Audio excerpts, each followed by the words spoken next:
Welcome back to the conclusion of the readings from the Epistle of James to the Hibernians. This afternoon, we hear what Molly has to say.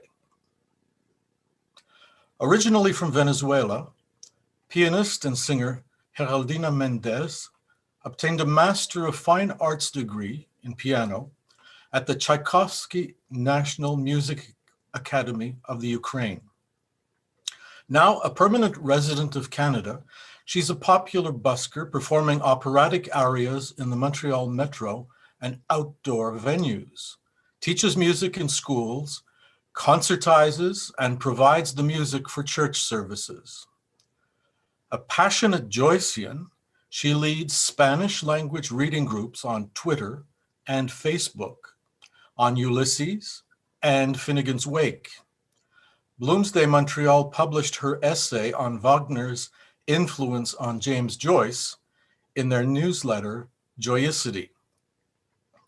This year, Geraldina sang and played piano in the concert and will play during Molly Bloom's Reverie, and she moderated our academic panels.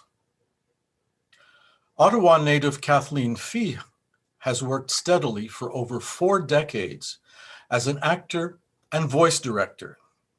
Now, one of Montreal's most versatile voice performers, she can be heard as anything from a witch to a goddess in scores of animation projects and as a narrator for documentary films.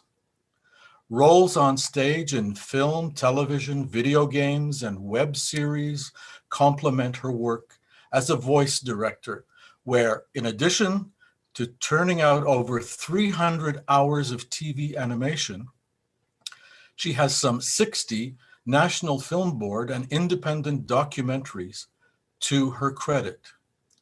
She served on Montreal ACTRA's branch council for many years and now sits on the scholarship committee of the ACTRA Fraternal Benefit Society.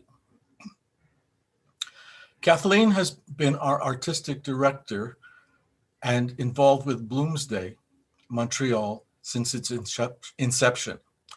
Performing excerpts from the final chapter of Ulysses, Molly Bloom's Reverie, ending with the sweetest words in the English language. Yes, I said. Yes, I will. Yes. Joyce, as we all know, was a musician and a singer, and a great lover of opera.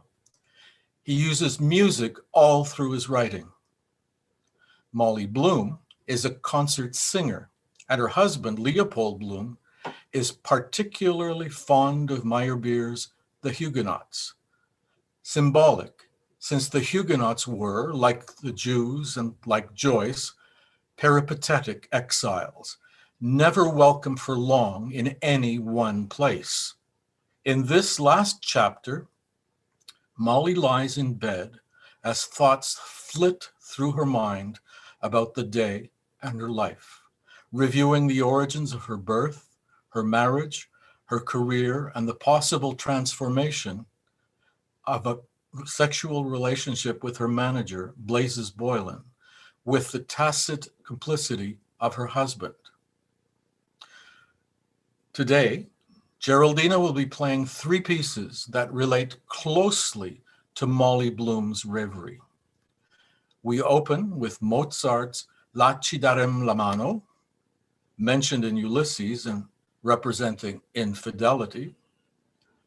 There'll be a musical interlude about halfway through the reading for Isaac Albeniz Asturias from his Spanish suite, representing Molly's roots in Gibraltar. And in response to Molly's final yes, we'll hear Joyce's favorite Wagner music, the quintet from Act 3 of The Meistersinger, adapted for piano by Hans von Bülow, representing love and reconciliation. Ladies and gentlemen, please welcome Kathleen and Geraldina.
You're on.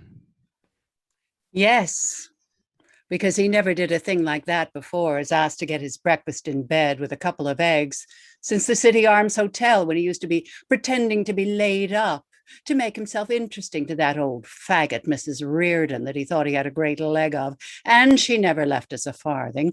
All for masses, for herself and her soul. Greatest miser ever was. Actually afraid to lay out fourpence for her methylated spirit, telling me all her ailments.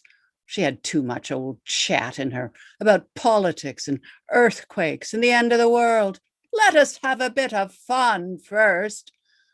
God help the world if all the women were her sort, down on bathing suits and low necks. Of course, nobody wanted her to wear. Oh, I hope I'll never be like her.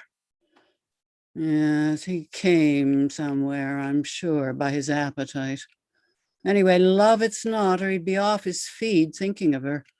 So either it was one of those night women, if it was down there he was really, and the hotel story he made up a pack of lies, or else it's some little bitch or other he picked up on the sly. Oh, if they only knew him as well as I do. Yes, because the day before yesterday, he was scribbling a letter when I came into the front room to show him Dignam's death in the paper. And he covered it up with a blotting paper, pretending to be thinking about business. So very probably that was it. To somebody who thinks she has a softie in him, because all men get a bit like that at his age, especially getting on to 40 he is now. So as to wheedle any money she can out of him. No fool like an old fool. Not that I care two straws who he does it with, so long as I don't have the two of them under my nose all the time, like that slut, that Mary we had in Ontario Terrace, padding out her false bottom to excite him. One woman is not enough for them. It was all his fault, of course, ruining servants, proposing that she could eat at our table on Christmas, if you please. Oh, no, thank you, not in my house. Stealing my potatoes and the oysters, 2 and 6 per dozen. Going out to see her aunt, if you please. Common robbery, so it was. Oh, I was sure he had something on with that one, suggesting me to go out to be alone with her. Oh, her face swelled up on her with temper when I gave her week's notice. Oh, better do without them altogether. Do out the rooms myself quicker. Only for the damn cooking and throwing out the dirt. I gave it to him anyhow. Either she or me leaves the house. I couldn't even touch him if I thought he was with a dirty, barefaced liar and sloven like that one, denying it up to my face and singing about the place in the WC too. Oh, because she knew she was too well off. Yes. The last time, when was it? Oh, the night Boylan gave my hand a great squeeze going along by the Tolka. Oh, I just pressed the back of his like that with my thumb to squeeze back. He has an idea about him and me. He's not such a fool. He said, I'm dining out and going to the Gaiety, though I'm not going to give him the satisfaction. In any case, God knows he's a change in a way, not to be always and ever wearing the same old hat, unless I paid some nice-looking boy to do it. Oh, a young boy would like me. I'd confuse him a little, alone with him. I'd let him see my garters, the new ones, and make him turn red, looking at him, seduce him, drawing out the thing by the hour, question and answer. Would you do this, that, and the other? With the Coleman? Yes. With the bishop? Yes, I would, because I told him about some dean or bishop was sitting beside me in the Jews' Temple Gardens when I was knitting that woolen thing. A stranger to Dublin. What place was it? And so on. He tired me out. Who was in your mind now? Tell me, who were you thinking of? Who is it? Tell me his name. Who? Tell me who? The German emperor, is it? Yes. Imagine I'm him. Think of him trying to make a whore of me, which he never will. He ought to give it up now at this age of his life. Simply ruination for any woman, and no satisfaction in it. Anyhow, it's done now, once and for all. With all the talk of the world about it people make, it's only the first time. After that, it's just the ordinary. Do it and think no more about it. Oh, why can't you kiss a man without going and marrying him first? You sometimes love too wildly when you feel that way. So nice all over you. You can't help yourself. I wish some man or other would take me sometime when he's there, kiss me in his arms. Oh, there's nothing like a kiss, long and hot down to your soul, almost paralyzes you. And I hate that confession. When I used to go to Father Corrigan, he touched me, Father. And what harm if he did? Where? And I said, on the canal bank, like a fool. But whereabouts on your person, my child? On the leg, behind. High up, was it? Yes, rather high up. Was it where you sit down? Yes. Oh, Lord, couldn't he say bottom right out and have done with it? What has that got to do with it? And did you? Whatever way he put it, I forget. No, Father. And I always think of the real Father. What did he want to know for when I'd already confessed it to God? He had a nice fat hand. I wonder, did he know me in the box? Of course, he'd never turn or let it on. Still, his eyes were red when his father died. They're lost for a woman, of course. Must be terrible when a man cries, let alone them. I'd like to be embraced by one in his vestments, and the smell of incense off him, and like the Pope. One thing I didn't like is slapping me behind going away so familiarly in the hall, though I laughed. I'm not a horse or an ass, am I? I suppose he was thinking of his father. I wonder, is he awake, thinking of me or dreaming? Am I in it? Oh, I felt lovely and tired myself and fell asleep as sound as a top the moment I popped straight into bed, till that thunder woke me up as if the world was coming to an end. God be merciful to us. I thought the heavens were coming down about us to punish. When I blessed myself and said the Hail Mary, like those awful thunderbolts in Gibraltar. And they come and tell you there's no God. What could you do if it was running and rushing about? Nothing, only make an act of contrition. The candle I lit that evening in Whitefriars Chapel for the month of May, see, it brought its luck. Though he'd scoff if he ever heard, because he never goes to church, mass, or meeting. He says, your soul, you have no soul inside, only gray matter. I suppose it was meeting Josie Powell in the funeral and thinking about me and Boylan set him off. Well, he can think what he likes now, if that'll do him any good. I know they were spooning a bit when I came on the scene. I could always hear his voice talking when the room was crowded, and watch him. After that, I pretended I had a coolness on with her over him, because he used to be a bit on the jealous side. Whenever he asked, who are you going to? And I said, over to Flowey. And he made me the present of Lord Byron's poems and the 3 pairs of gloves. So that finished that.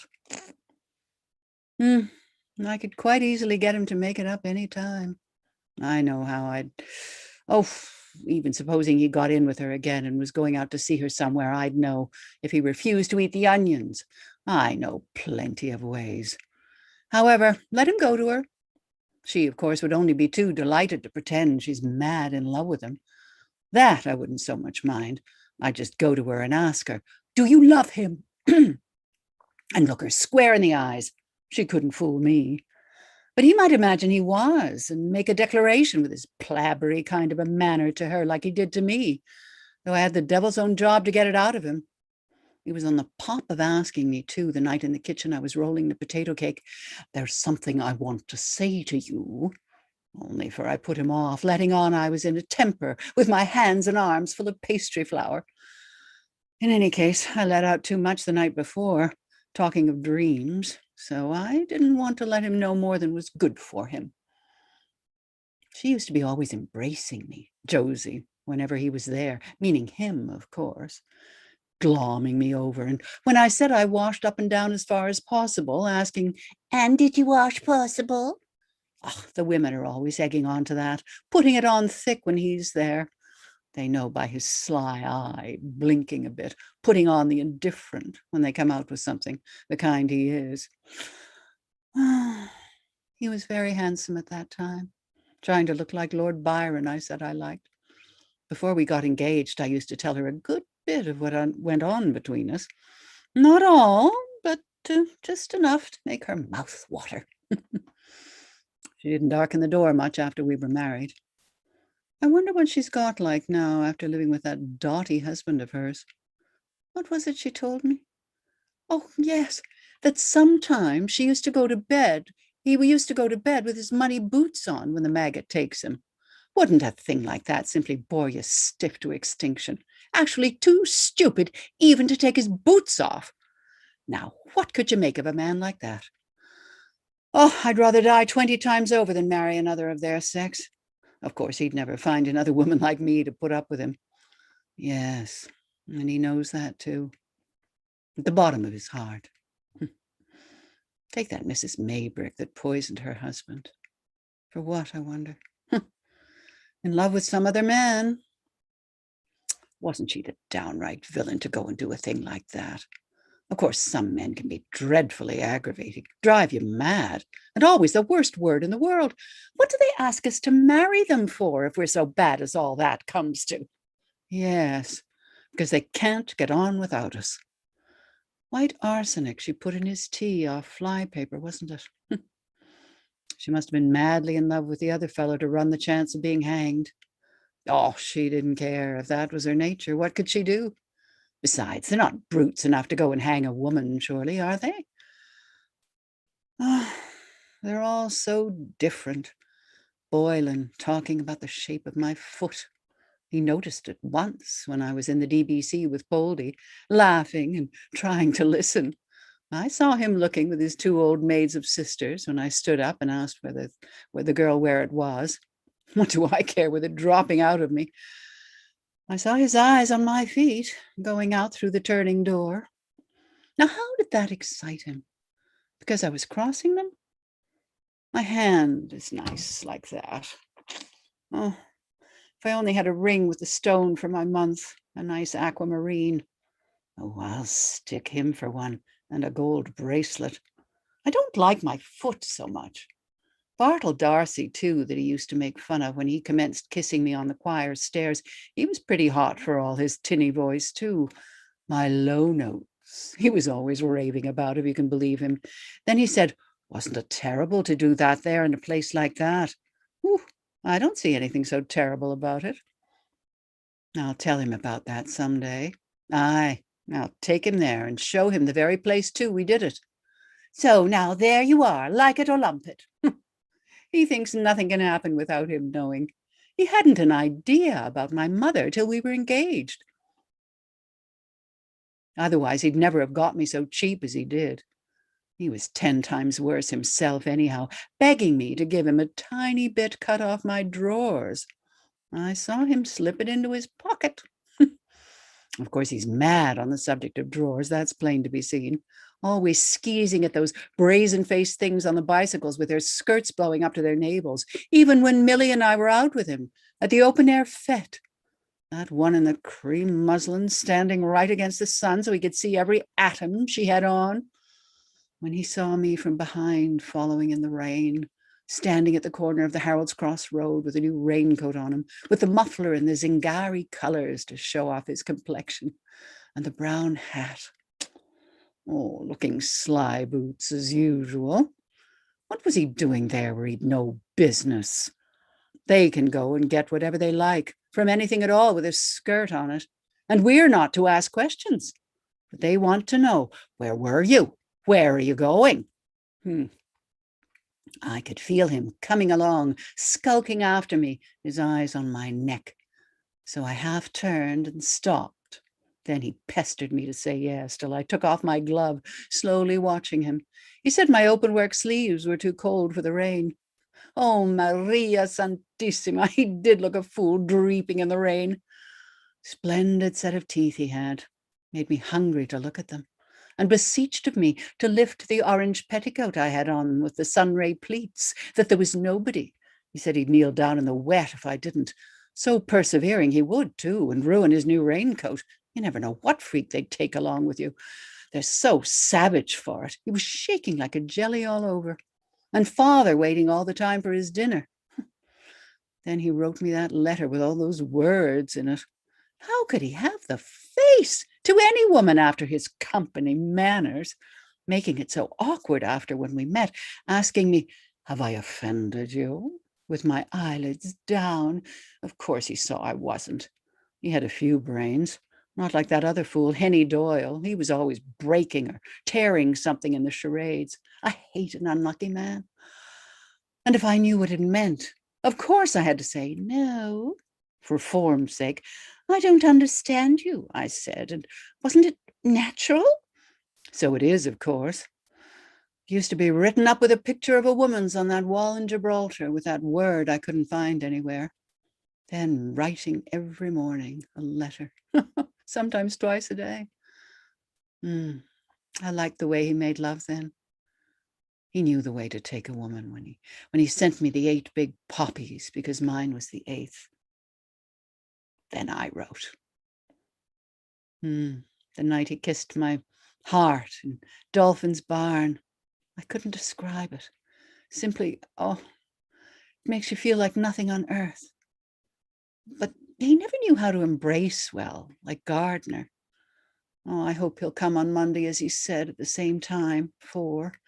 I hate people who come at all hours. Answer the door, you think it's the vegetables, then it's somebody, and you all undressed, or the door of the filthy, sloppy kitchen blows open.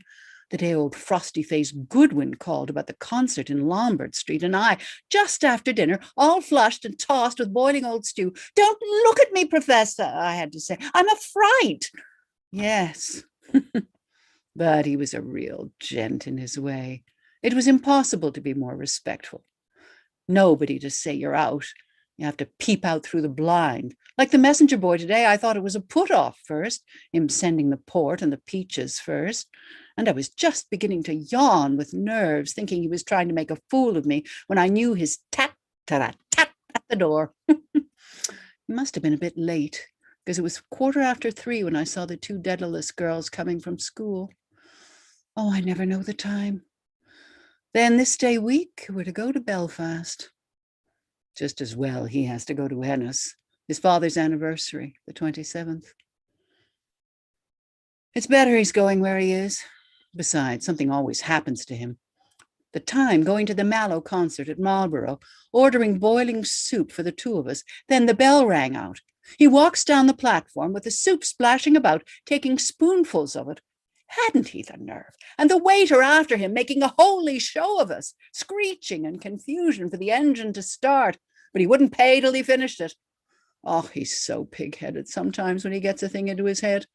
A good job he was able to open the carriage door with his knife, or they'd have taken us on to Cork. I suppose that was done out of revenge on him. I love jaunting in a train or a car with lovely soft cushions. I wonder, will he take a first class for me? I suppose there'll be the usual idiots of men gaping at us with their eyes as stupid as ever they can possibly be. Suppose I never came back. What would they say? Eloped with him that gets you on the stage. The last concert I sang at. Where? It's over a year ago, on account of father being in the army and Poldy not Irish enough. Was it him managed it this time? I wouldn't put it past him. Like he got me on to singing the Stabat Mater by going around saying he was putting Lead Kindly Light to music, till the Jesuits found out he was a Freemason. Still, it must have been him. I knew there was a boycott. I hate the mention of their politics after the war. That Pretoria and Ladysmith and Bloemfontein, where Gardner, Lieutenant Stanley G., 8th Battalion, 2nd East Lancashire Regiment of enteric fever. He was a lovely fellow in khaki, and just the right height over me. I'm sure he was brave, too. He said I was lovely the evening we kissed goodbye at the canal lock. My Irish beauty. He was pale with excitement. He couldn't stand properly, and I so hot as I never felt. Oh, they could have made their peace in the beginning. Our old Paul and the rest of the old Krugers go and fight it out between them instead of dragging on for years, killing any fine-looking men there were with their fever. If he was even decently shot, it wouldn't have been so bad. Oh, I love to see a regiment pass in review. The first time I saw the Spanish cavalry at La Roque it was. Oh, lovely. After, looking across the bay from Algeciras, all the lights of the rock like fireflies, at those sham battles on the 15 acres, the Black Watch with their kilts in time at the march past, the 10th Hussars, the Prince of Wales' own, or the Lancers. Oh, the Lancers, they're grand. Or the Dublins that won Tugela. His father made his money over selling the horses for the cavalry. Well, he could buy me a nice present up in Belfast after what I gave him. They've lovely linen up there. And one of those nice kimono things. It would be exciting going around with him shopping, buying those things in a new city. Oh, better leave this ring behind. Want to keep it turning and turning to get it over the knuckle. There. Or they might bell it round the town in their papers or tell the police on me. Oh, but they think we're married. Oh, let them all go and smother themselves for the fat lot I care. He has plenty of money, and he's not a marrying man, so somebody better get it out of him. If I could find out whether he likes me. I looked a bit washy, of course, when I looked close in the hand glass, powdering. A mirror never gives you the expression. Besides scrooching down on me like that all the time with his big hip bones. He's heavy, too, with his hairy chest for this heat. Always having to lie down for them. Can you ever be up to men the way it takes them? Lovely stuff in that blue suit he had on, and stylish tie, and socks with the sky blue silk things on them. He's certainly well off. I know by the cut of his clothes and his heavy watch. But you know, he was like a perfect devil for a few minutes after he came back with the stop press, tearing up the tickets and swearing blazes because he lost. 20 quid, he said he lost over that outsider that won. And half he put on for me on account of Lennonham's tip, cursing him to the lowest pits. That sponger! He was making free with me after the Glencree dinner, coming back, looking at me with his dirty eyes. Val Dillon, that big heathen. I first noticed him at dessert when I was cracking the nuts with my teeth. Oh, I wish I could have picked every morsel of that chicken out of my fingers. It was so tasty and as tender as anything, only for I didn't want to eat everything on my plate. Those forks and fish slicers were hallmarked silver, too. Oh, I wish I had some. I could easily have slipped a couple into my muff when I was playing with them. In any case, if it's going to go on, I want at least 2 other good chemises for one thing. But I don't know what kind of drawers he likes. Oh, none at all, I think, didn't he say? Yes. And half the girls in Gibraltar never wore them either, naked as God made them. That Andalusian singing her Manola. She didn't make much secret of what she hadn't. Yes. And the second pair of silkette stockings is laddered after one day's wear. I could have brought them back to Lures this morning and kicked up a row and made that one change them. Only not to upset myself and run the risk of walking into him and ruining the whole thing. One of those kid-fitting corsets I'd want, with elastic gores on the hips. What did they say? They give a delightful figure line, obviating that unsightly broad appearance across the lower back to reduce flesh. My belly's a bit too big. I'll have to knock off the stout at dinner. Or I must do a few breathing exercises.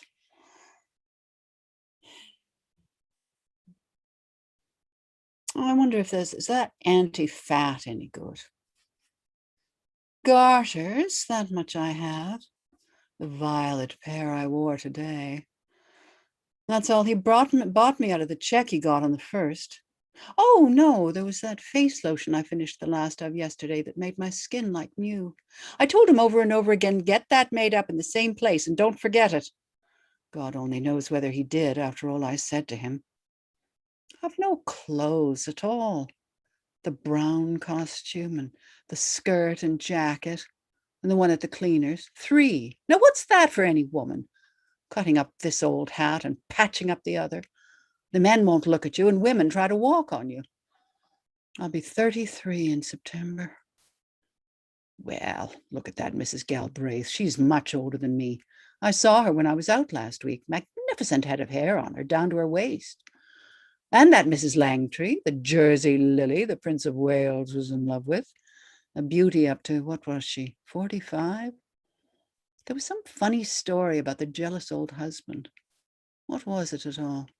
And an oyster knife. He went, no, he made her wear a kind of a tin thing round her. And the Prince of Wales, yes, he had the oyster knife. Oh, can't be true, a thing like that. Like some of those books he brings me, the works of Master Francois somebody, supposed to be a priest, about a child born out of her ear. She's a rich lady, of course. She felt honored. HRH. He was in Gibraltar the year I was born. He ought to go into an office or something where he'd get a regular pay, or a bank where they could put him up on a throne to count the money all the day. Of course, he prefers plottering about the house, so you can't stir with him any side. What's your program today? The woman is beauty, of course. He said I could pose for a picture naked to some rich fellow in Hollis Street when he lost the job in Helly's, and I was selling the clothes and strumming in the coffee palace. Would I be like that bath of the nymph with my hair down? Yes, only she's younger. Or I'm a little bit like that dirty bitch in that Spanish photo he has. Nymphs. Used they go around like that?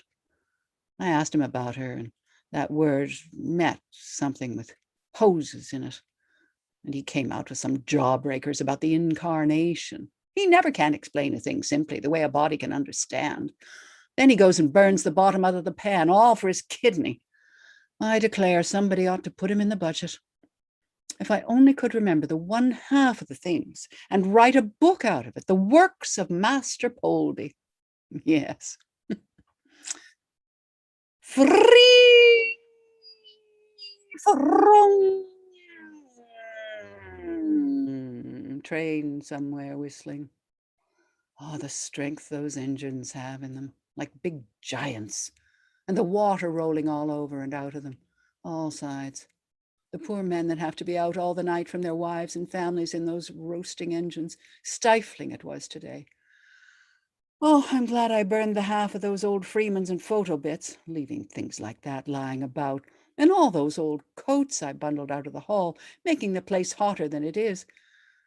That rain was lovely and refreshing.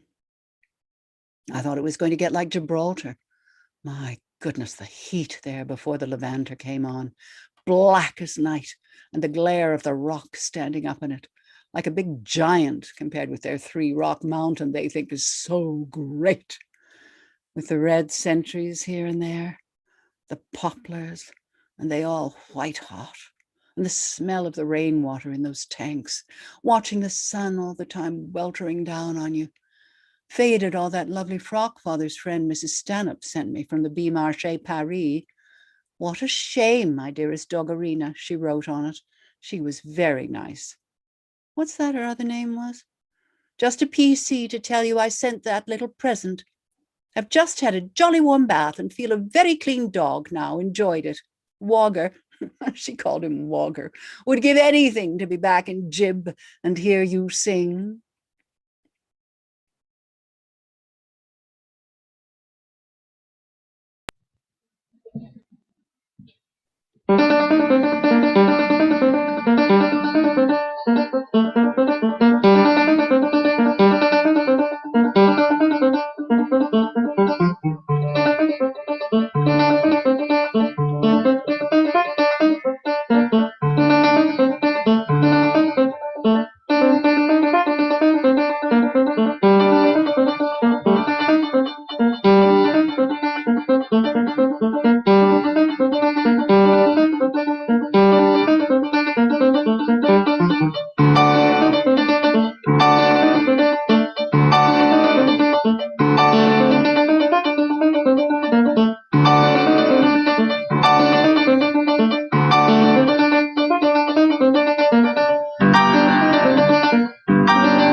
He was years older than her, Wogger. He was awfully fond of me when he held down the wire with his foot for me to step over at the bullfight at La Linea, when that matador Gomez was given the bull's ear. These clothes we have to wear, whoever invented them, all staged up. You can't do a blessed thing in them. In a crowd, run or jump out of the way. That's why I was afraid when that other ferocious old bull began to charge. The bandilleros with the sashes and the two things in their hats, and the brutes of men shouting, "Bravo, toro!" Sure, the women were as bad in their nice white mantillas, ripping all the whole insides out of those poor horses. Oh, I never heard of such a thing in all my life. Yes, he used to break his heart at me taking off. What became of them ever? I suppose they're dead long ago, the two of them. It's like all through a mist. Makes you feel so old. The days like years. Not a letter from a living soul, except the odd few I posted to myself with bits of paper in them. So bored, as bad as now with the hands hanging off me, looking out of the window. If there was a nice fellow even in the opposite house, that medical in Hollis Street the nurse was after, when I put on my gloves and hat at the window to show I was going out, not a notion what I meant. Aren't they thick? Never understand what you say even. You'd want to print it up on a big poster for them. Where does their great intelligence come in, I'd like to know? Gray matter. They have it all in their tail, if you ask me. Those country gougers up in the City Arms. Intelligence? They had a damn sight less than the bulls and cows they were selling. Who did I get that last letter from? Oh, Mrs. Dwen. Now, what possessed her to write from Canada after so many years? To know the recipe I had for pisto madrieno. Chloe Dillon, since she wrote to say she was married to a very rich architect, if I'm to believe all I hear, with a villa and 8 rooms. Her father was an awfully nice man. He was nearly 70, always good-humoured. Well, now, Miss Tweedy, or Miss Gillespie, there's the pianer. Oh, that was a solid silver coffee service he had, too, on the mahogany sideboard. Then dying so far away. Oh, I hate people that have always their poor story to tell.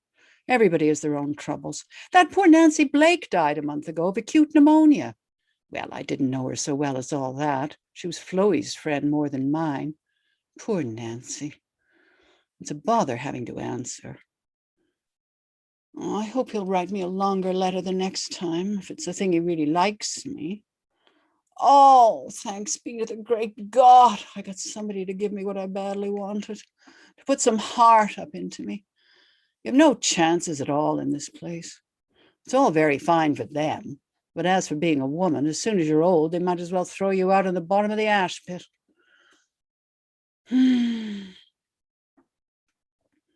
Mulvey's was the first when I was in bed that morning, and Mrs. Rubio brought it in with the coffee.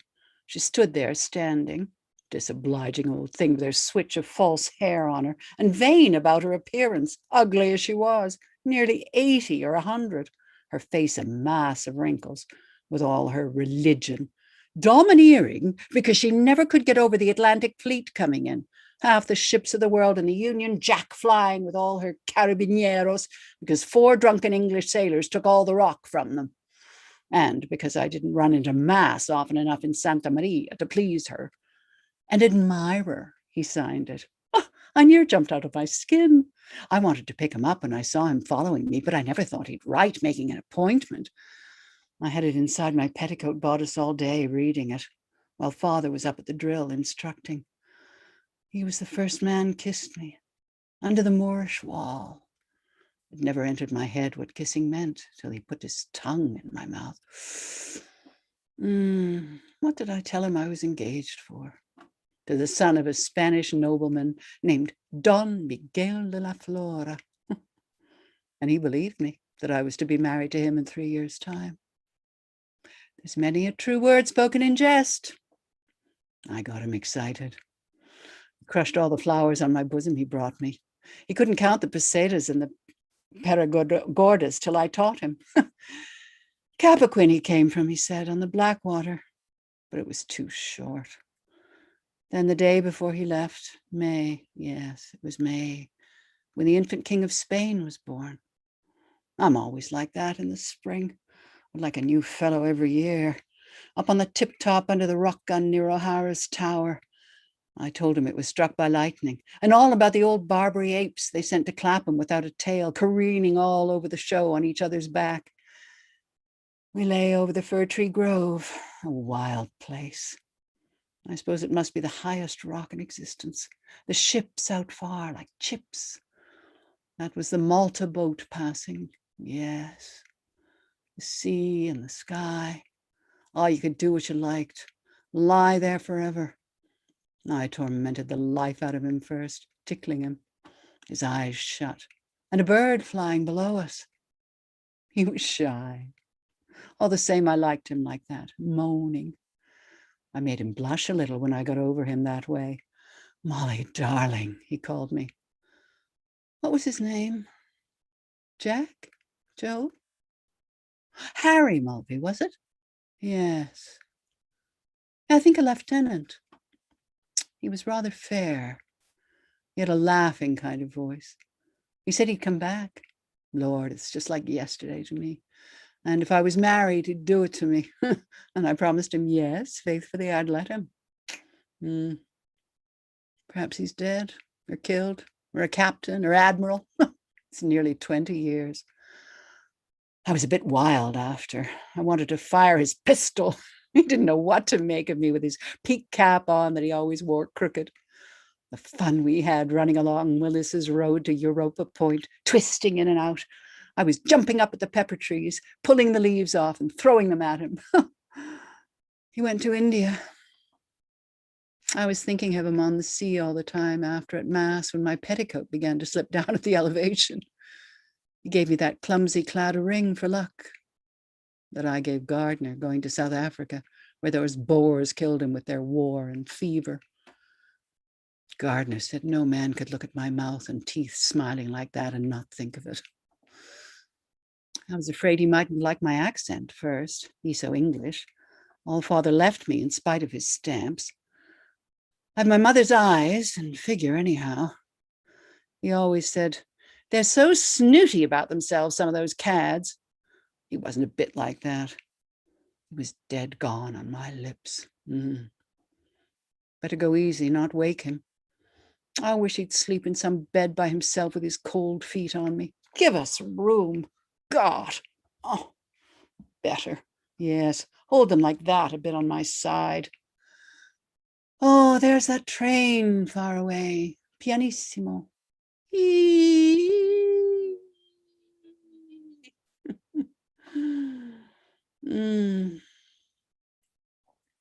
I hope that lamp is not smoking. Fill my nose up with smuts. Better than have him leaving the gas on all night. I couldn't rest easy in my bed in Gibraltar even. Oh, Lord, it was rotten cold too that winter when I was only about 10, was I? Yes. That icy wind skeeting across from those mountains. There's something Nevada, Sierra Nevada, standing at the fire to heat myself, dancing about. I'm sure that fellow opposite used to be there the whole time watching with the lights out, then make a race back into bed. Goodbye to my sleep for this night anyhow. I hope he's not going to get in with those medicals leading him astray, to imagine he's young again. Coming in at 4 in the morning, it must be, if not more. Still, he had the manners not to wake me. What did they find to gabber about all night? Squandering money and getting drunker and drunker. Then he starts giving us his orders for eggs and tea and Findon Haddie and hot buttered toast. I suppose we'll have him sitting up like the king of the country, pumping the wrong end of the spoon up and down in his egg, wherever he learned that from. And I love to hear him falling up the stairs of a morning with the cups rattling on the tray, and then play with the cat. She rubs up against it for her own sake. I wonder, do they see anything that we can't? staring like that when she sits at the top of the stairs so long and listening as I wait, always. What a robber, too, that lovely fresh place I bought. I think I'll get a bit of fish tomorrow. Or today, is it? Friday, yes. I will. With some blancmange with blackcurrant jam like long ago. Not those 2-pound pots of mixed plum and apple from the London and Newcastle. Williams and Woods goes twice as far. Cod. Yes, I'll get a nice piece of cod. I'm always getting enough for 3, forgetting. Anyway, I'm sick of that everlasting butcher's meat from Buckley's. Loin chops and leg beef and rib steak and scrag of mutton and calf's pluck. Oh, the very name's enough. Or a picnic. Suppose we all gave 5 shillings each. Or let him pay for it. And invite some other woman for him. Who?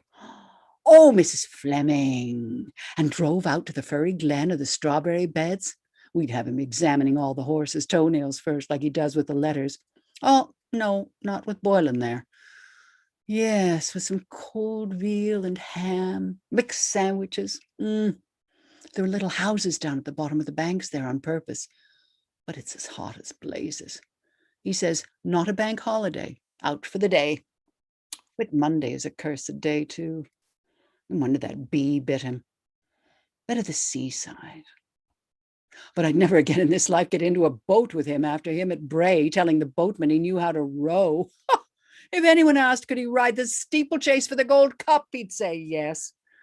Then it came on to get rough, the old thing crookeding about and the weight all down my side, telling me to pull the right reins now, pull the left, and the tide all swamping in floods in through the bottom and his oar slipping out of the stirrup. Oh, it's a mercy we weren't all drowned. He can swim, of course. Me, no. There's no danger whatsoever. Keep yourself calm. In his flannel trousers.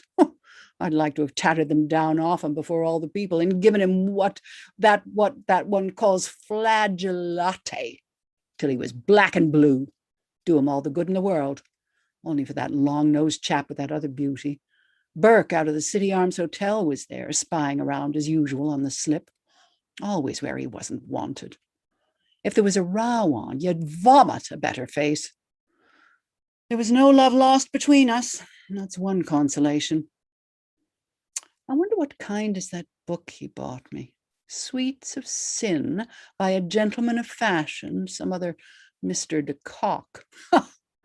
I suppose the people gave him that nickname, going about with his tube from one woman to another.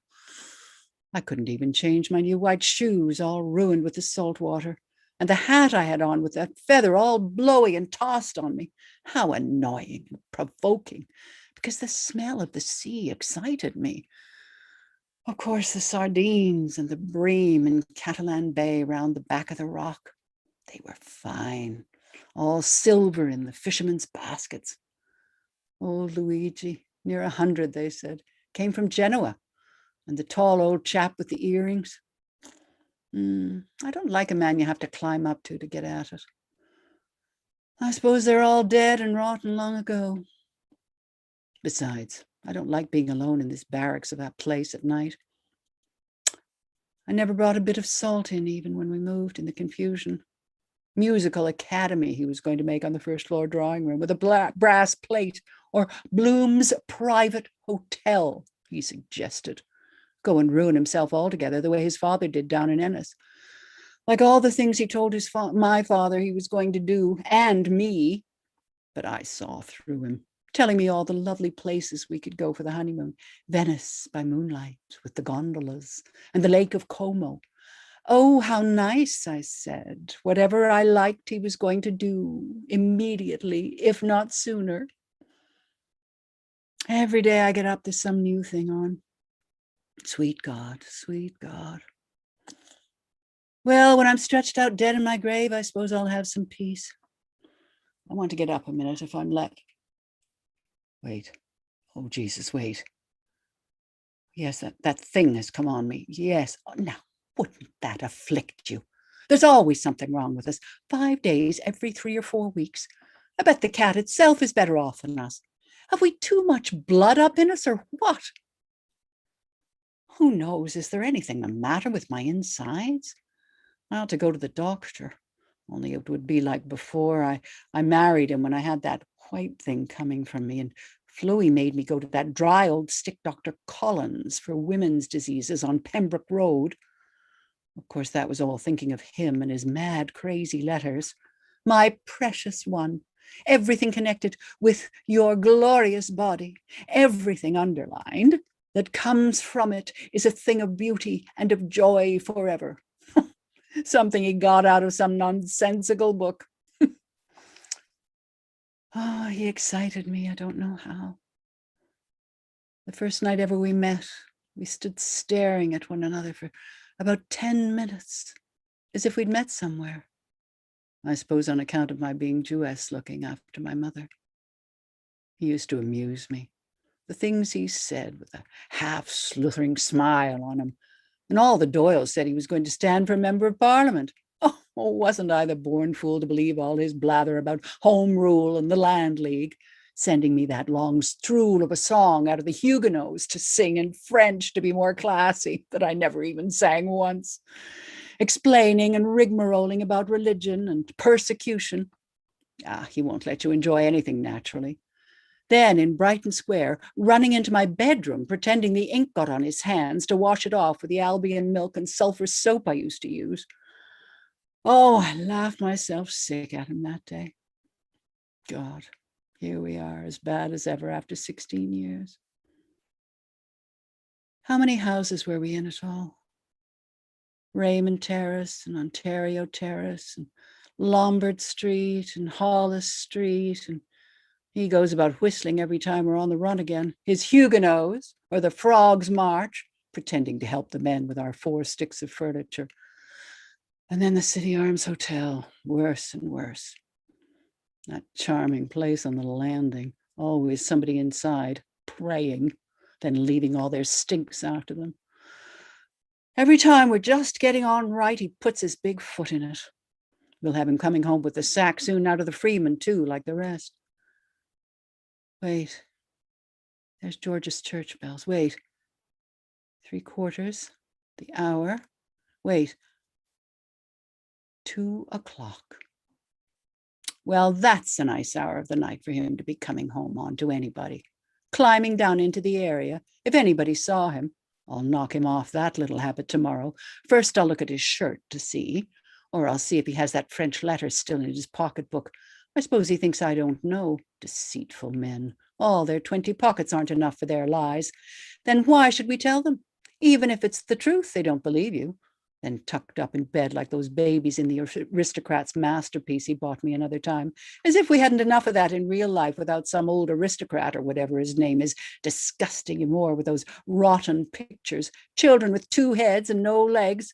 That's the kind of villainy they're always dreaming about, with not another thing in their empty heads. They ought to get slow poison, the half of them. Then tea and toast for him, buttered on both sides, and new-laid eggs.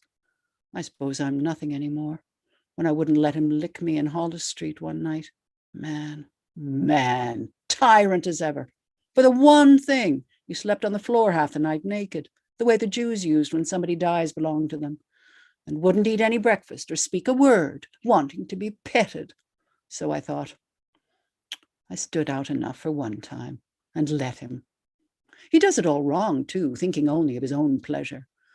I'll make him do it again if he doesn't mind himself, and lock him down to sleep in the coal cellar with the block beetles. This is the fruits of Mr. Paddy Dignam. Yes. They were all in great style at the grand funeral and the paper Boylan brought in. If they saw a real officer's funeral, that'd be something. Reversed arms, muffled drums. Oh, that poor horse walking behind in black. L. Boom and Tom Kernan, that drunken little barrelly man that bit his tongue off falling down the men's WC, drunk in some place or other. They call that friendship.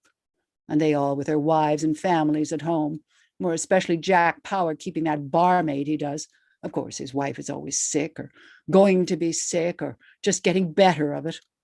And he's a good-looking man still, though he's getting a bit gray over the ears. Good for nothings. Simon Dedalus, too. He was always turning up half-screwed, singing the second verse first.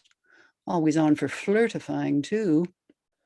He had a delicious, glorious voice. Of course, he had the gift, so there was no art in it. All over you like a warm shower bath. But then he'd say or do something to knock the good out of it. Oh, he's a widower now. I wonder what sort is his son. He says he's an author and going to be a university professor of Italian, and I'm to take lessons. What is he driving at now? Showing him my photo. It's not good of me. I ought to have got it taken in drapery. That never goes out of fashion. Still, I look young in it. I wonder he didn't make him a present of it altogether. And me too, after all. Why not? I always liked poetry when I was a girl.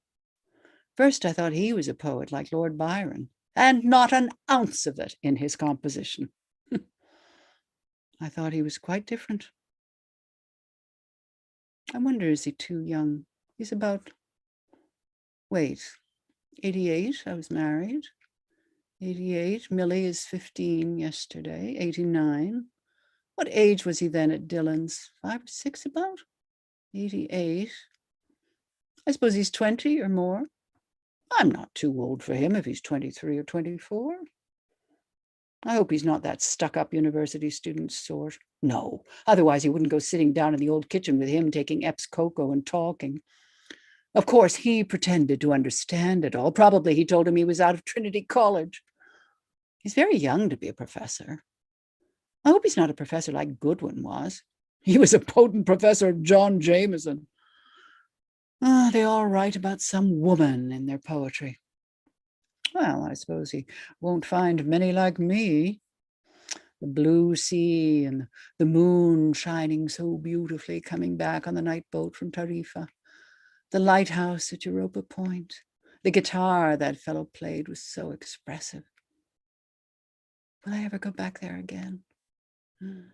2 glancing eyes, a lattice hid. I'll sing that for him. They're my eyes if he's anything of a poet. It'll be a change, the Lord knows, to have an intelligent person to talk to. I'm sure he's very distinguished. I'd like to meet a man like that. God, not like that other ruck.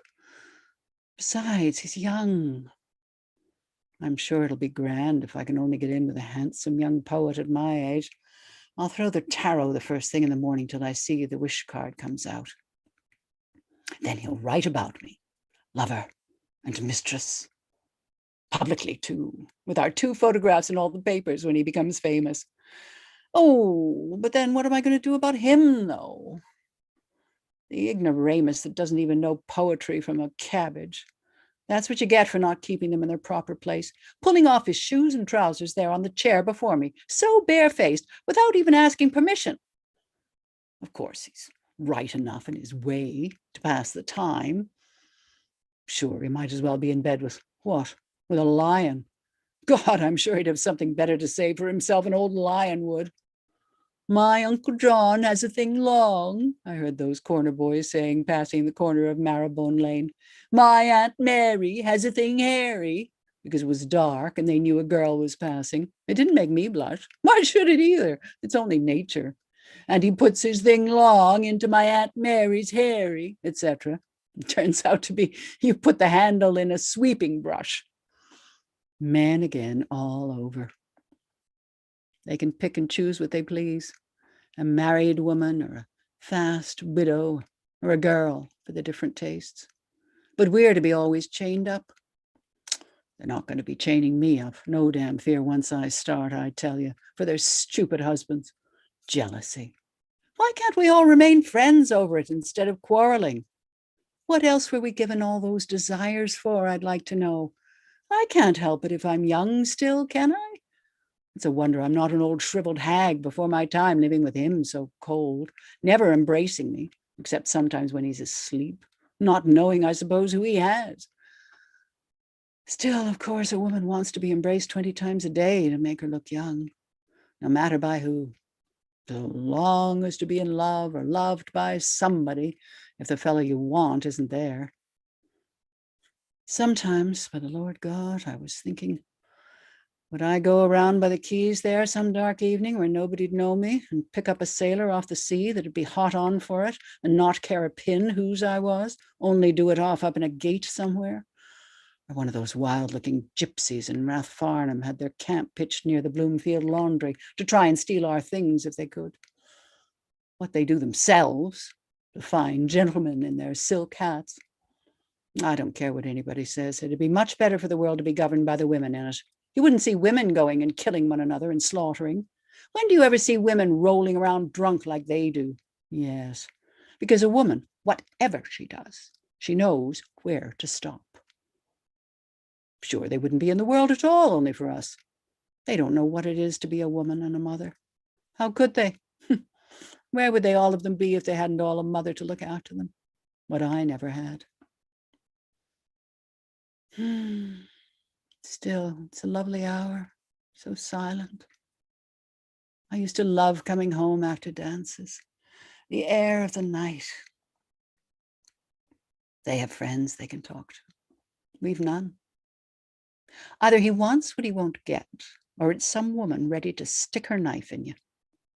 I hate that in women. No wonder they treat us the way they do. We're all a dreadful lot of bitches. I suppose it's all the troubles we have make us so snappy. I'm not like that. Daedalus. I wonder, it's like those names in Gibraltar. De la Paz, De la Gracia. They had the devil's queer names there. Father Villaplana of Santa Maria that gave me the rosary. Rosales the O'Reilly. And Pissimbo and Mrs. Opisso in Governor Street. Oh, what a name. I'd go and drown myself in the first river if I had a name like her. I declare to God, I don't feel a day older than then. I wonder, could I get my tongue round any of the Spanish? ¿Cómo está usted? Ha, see, I haven't forgotten it all. I thought I had. What a pity he didn't stay. I could have brought him in his breakfast in bed with a bit of toast. I'd have to introduce myself, not knowing me from Adam. Very funny, wouldn't it? I'm his wife. Or pretend we were in Spain with him half awake, without a God's notion where he is. Dos huevos estrellados, señor. Oh, Lord, the crack things come into my head sometimes. It'd be great fun, supposing he stayed with us. I'd love to have a long talk with an intelligent, well-educated person. I'd have to get a nice pair of red slippers like those Turks with the fez used to sell, or yellow, and a nice semi-transparent morning gown that I badly want, or a peach blossom dressing jacket like the one long ago in Walpole's, only 8 and 6, or 18 and 6.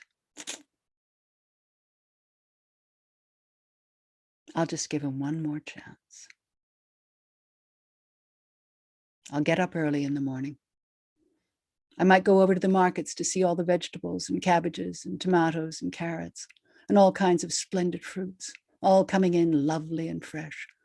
Who knows who'd be the first man I'd meet? They're out looking for it in the morning, Mammy Dillon used to say. They are, and in the night too. Oh, I'd love a big juicy pear now to melt in your mouth, like when I used to be in the longing way.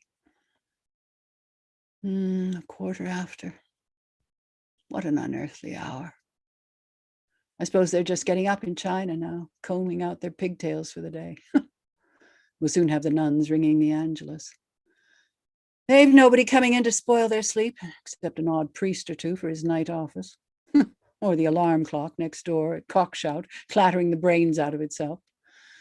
Better lower this lamp and try again so as I can get up early.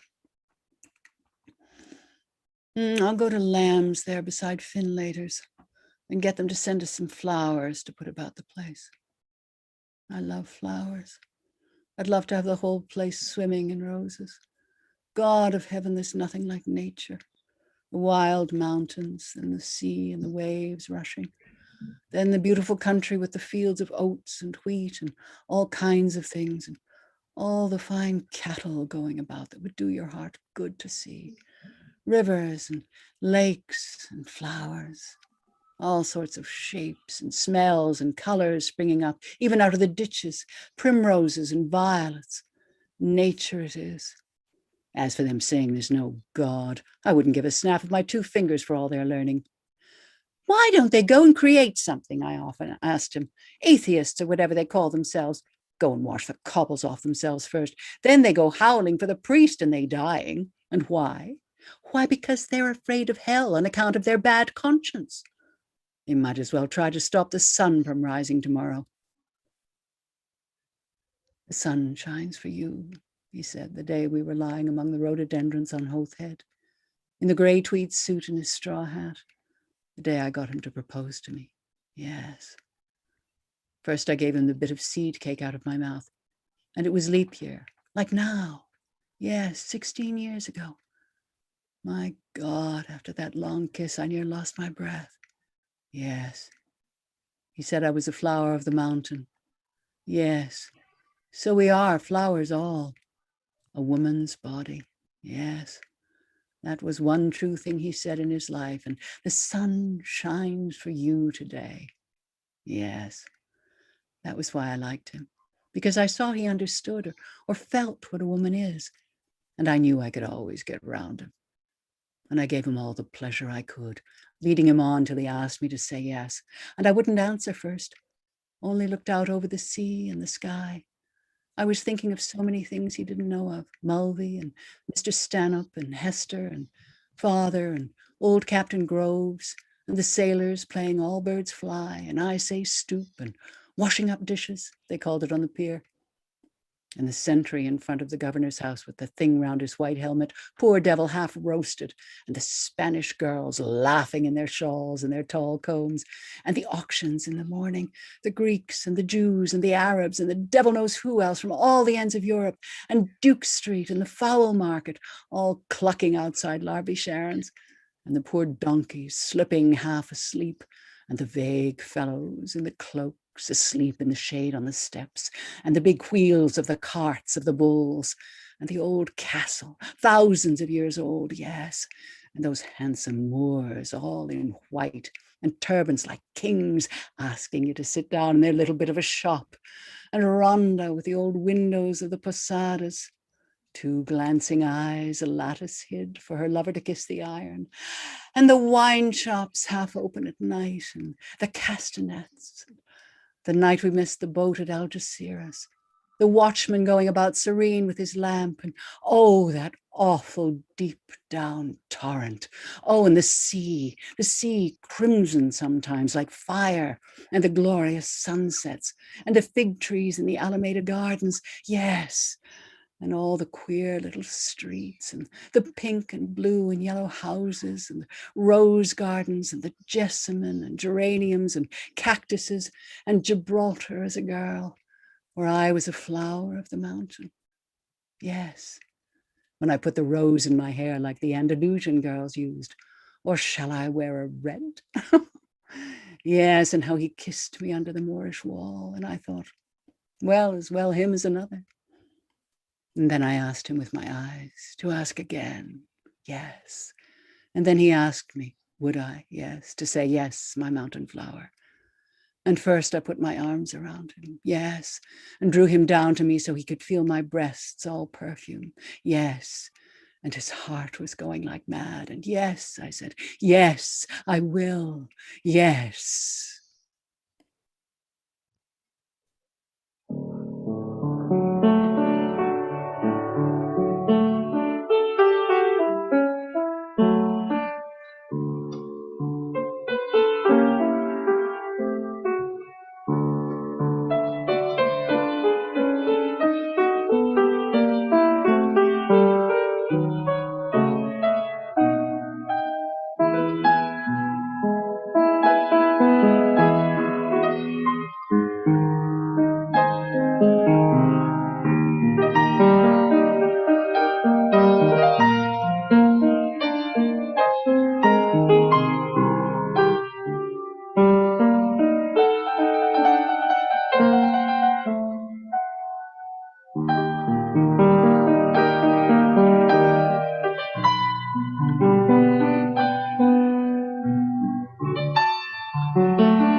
Yes.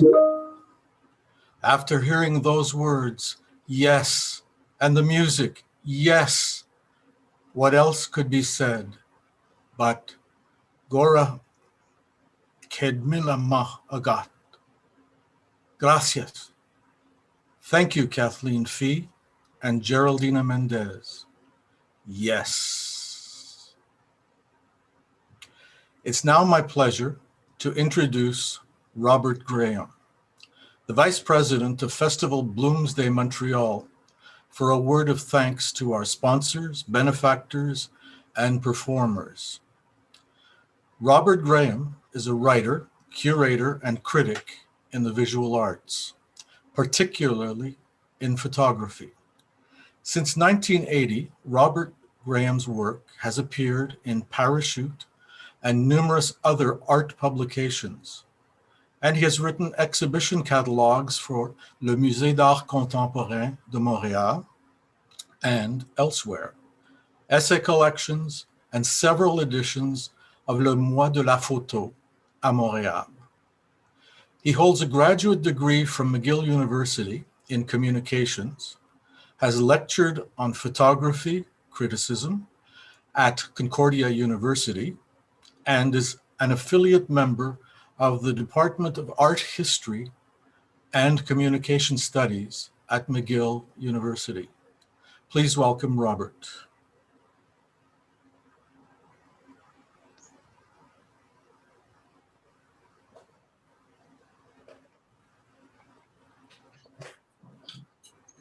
Thank you, Kevin. Good afternoon. A festival such as this requires a lot of people to make it happen. Let me first begin by thanking the members of the Board of Directors of Festival Bloomsday, who have worked since last year to put things together.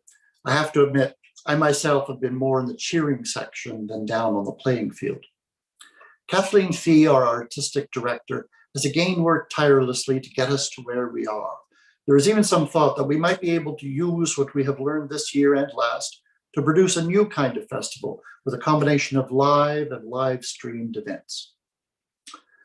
At this time, we remember that none of this could have been done without the special gifts of the late Judith Sherman, whose official designation as secretary barely scratched the surface of what she what she did and inspired others to do. Her organizational skills, her people skills, her focus, her mastery of grant applications, and her unflagging bonhomie set Bloomsday on its feet and kept it going. She is profoundly missed.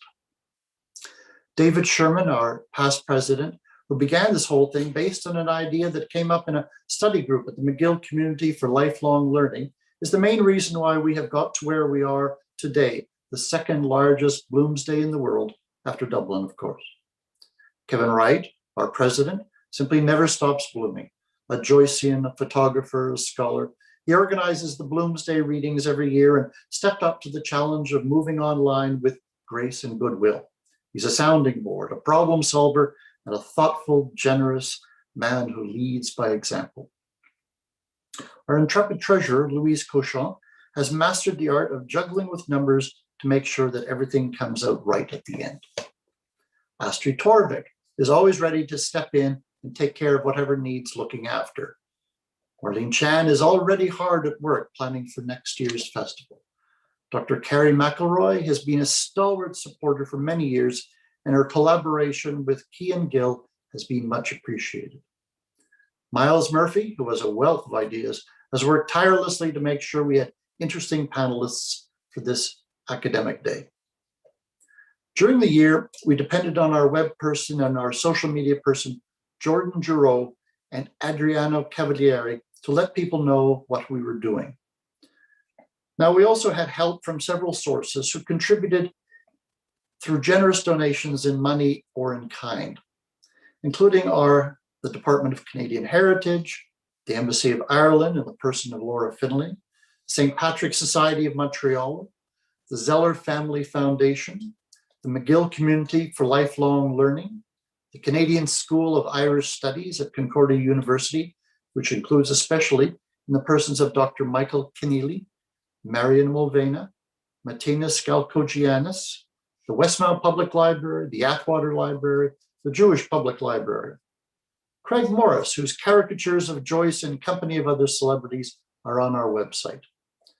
Geraldina Mendez, who sang and played and who also moderated the academic panels. Dennis Trudeau, who acted as MC for several events. Anne Lewis, Julie Tamako Manning, Martina Brannigan, Peter Baer, Jonathan Chung from Appetite for Books, Margaret Gillis and her dancers, and the musicians, Kathleen McAuliffe, Joanne Patry, Claude Gelino, Mark Evans, Jose Rafael Silva, and to Donovan King for his insightful walking tour, Byron Tobin and Patricia Dumais of Westmount Magazine, Ola Johannes from CJAD, and Janice Kirshner from Media Relations for outstanding ovations.